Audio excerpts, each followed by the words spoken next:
ஓம் சாந்தி. 23/7/2026 வியாழக்கிழமை. வாணி தரும் வசந்தம். இனிமையான குழந்தைகளே, நீங்கள் தந்தை போல அனைவருக்கும் செய்தி அளிக்கக்கூடிய உண்மையிலும் உண்மையான தூதராக ஆக வேண்டும்.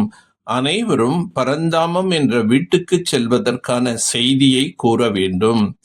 இன்றைய மனிதர்கள் நாகரிகத்தின் பக்கம் மிகவும் சென்று கொண்டிருக்கின்றார்கள். ஒருவர் மற்றவரை கவர்ச்சி செய்வதற்காக அநேக விதமான ஃபேஷன்களை செய்து கொள்கிறார்கள்.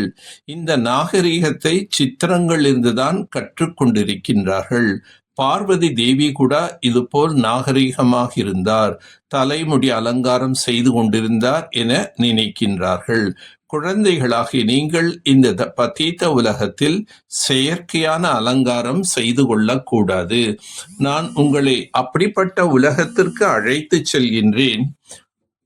அங்கு இயல்பான அழகு இருக்கும், ஃபேஷன் செய்ய வேண்டியதே இருக்காது. ஆத்மாதான் தந்தையிடம் நீங்களே படகோட்டி ஆவீர்கள். பதீத பாவன் உண்மையிலும் உண்மையான தூதுவர் என்று தந்தையின் மகிமைகளை குழந்தைகள் பாடுகின்றார்கள். தந்தை குழந்தைகளுக்கு செய்தியை கூறுகின்றார். ஒருவரை தவிர இந்த மனித சிருஷ்டியில் வேறு யாருக்கும் மகிமை இல்லை. பகவான் தான் தேவி தேவதைகளின் ராஜ்யத்தை ஸ்தாபனை செய்தார். நாம் பகவானின் குழந்தைகள் ஆவோம். எனவே நான் கூட பகவான் பகவதியாக இருக்க வேண்டும், மாற வேண்டும் என்று புத்தி கூறுகின்றது. தற்காலத்தில் மனிதர்களுக்கு தங்களுடைய அகங்காரம் மிகவும் இருக்கின்றது. கலியுகத்தில் இருப்பது கல் புத்தி, சத்தியத்தில் இருப்பது தங்க புத்தி. நாகரிகம் மிகவும் செய்து கொள்கிறார்கள். நாள் முழுவதும் புத்தி நாகரிகத்தை பற்றியே சிந்திக்கின்றது. செயற்கையான அழகுடன் இருப்பதற்காக தலைமுடி அலங்காரத்தை எப்படியெல்லாம் செய்து கொள்கிறார்கள். அதற்காக நிறைய செலவு செய்கிறார்கள். தந்தை குழந்தைகளாகிய உங்களுக்கு சுகத்தின் ஆஸ்தி கொடுக்கின்றார். பாபா, நான் உங்களை தவிர வேறு யார் கூறுவதையும் கேட்க மாட்டேன் என்று குழந்தைகள் கூறுகின்றார்கள். ஒரு தந்தையின் வழிப்படி நடந்தால்தான் நாம் மீண்டும் உயர்ந்த தேவதைகளாக மாற முடியும். யார் முதல் நம்பரில் பாவனமாக இருந்தாரோ அவரே முதல் நம்பர் பதீதமாக ஆகிவிட்டார். குழந்தைகளுக்கு ஞானம் கிடைத்துள்ளது. நாமே தேவதைகளாக இருந்தோம், பிறகு சத்திரிய வைசிய சூத்திரர்களாக ஆகின்றோம். முழு சக்கரத்தையும் நல்ல முறையில் நீங்கள் அறிந்துள்ளீர்கள். ராவண ராஜ்யத்தில் மனிதர்கள் தீய செயல்களைத்தான் செய்கிறார்கள்.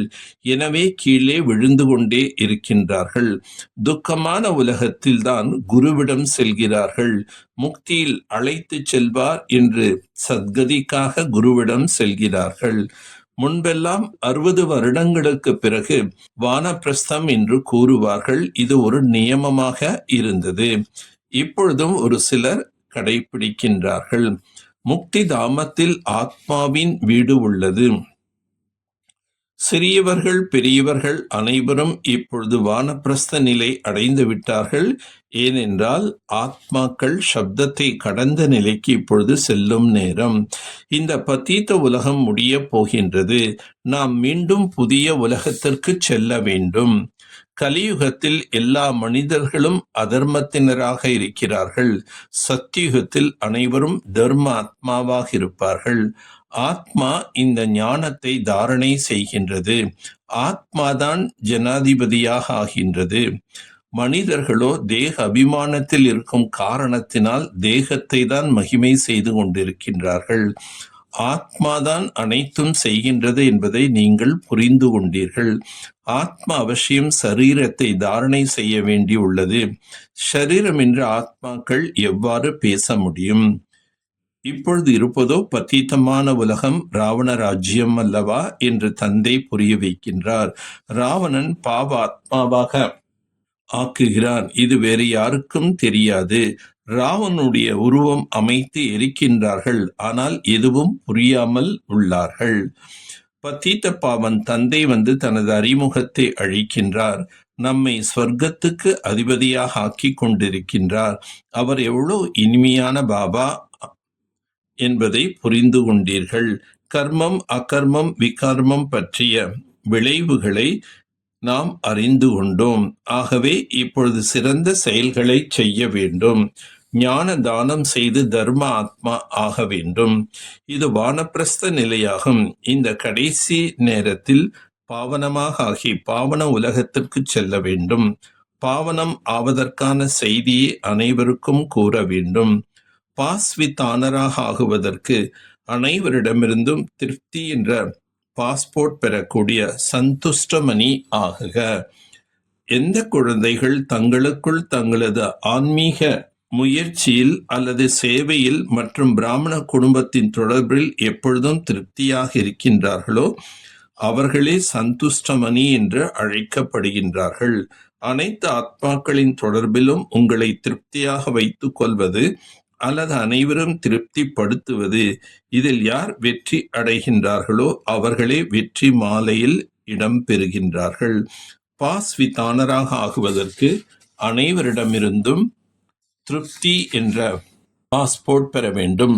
இந்த பாஸ்போர்ட்டை பெறுவதற்கு சகித்து கொள்ளும் சக்தி அல்லது உள் அடக்கி கொள்ளும் சக்தியை தாரணை செய்ய வேண்டும்.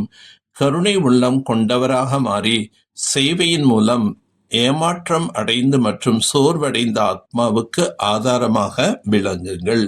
சக்தி வாய்ந்த நினைவுக்கு உண்மையான இதயத்தின் அன்பு தேவை. உண்மையான இதயம் கொண்டவர்கள் ஒரு நொடியில் புள்ளியாக மாறி புள்ளி வடிவ தந்தை நினைக்க முடியும். உண்மையான இதயம் கொண்டவர்கள் உண்மையான எஜமானனை மகிழ்விப்பதன் காரணமாக தந்தையின் விசேஷ ஆசீர்வாதங்களை பெறுகிறார்கள். இதனால் மிக எளிதாக ஒரே சங்கல்பத்தில் நிலைத்து ஜுவாலா சுரூப நிலை அனுபவம் செய்ய முடிகின்றது மற்றும் சக்தி வாய்ந்த அதிர்வலைகளை பரப்ப முடிகின்றது. உண்மையின் சக்தியின் காரணமாக புத்தியும் சரியான நேரத்தில் யுக்தியுக்தாகவும் துல்லியமாகவும் செயல்படுகின்றது. எந்த ஒரு தவறான செயலும் நடக்க சாத்தியம் இல்லை. நல்லது. ஓம் சாந்தி. ஓம் சாந்தி. ஓம் சாந்தி.